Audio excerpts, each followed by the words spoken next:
सिंधुदुर्गचे पालकमंत्री नितेश राणे यांनी वाळू माफियांचे हात तोडण्याचे आदेश दिलेले आहेत। खरं तर वाळू माफियांवर कारवाई केली पाहिजे आणि त्याचा सगळ्या सिंधुदुर्गवासियांचा त्याला पाठिंबा आहे।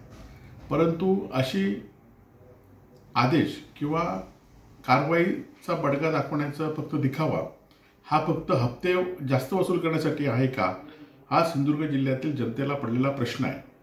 कारण आपण कारवाईचा आदेश देत आहे, परंतु महसूल विभाग फक्त दिखाव्यासाठी कारवाई करतोय।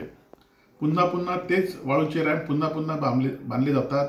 अनेक ठिकाणी अवैधरित्या वाळूचा साठा केलेला आहे।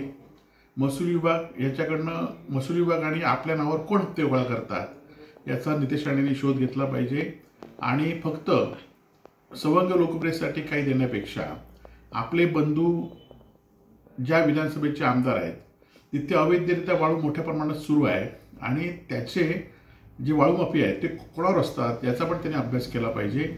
आणि आपण नुसते असे आदेश देण्यापेक्षा आपण कारवाई करावी, त्याचा शिवसेना स्वागत करेल। नाहीतर फक्त हप्ते वाढवण्यासाठी कारवाई असेल तर निश्चितपणे शिवसेना त्याचा विरोध करेल।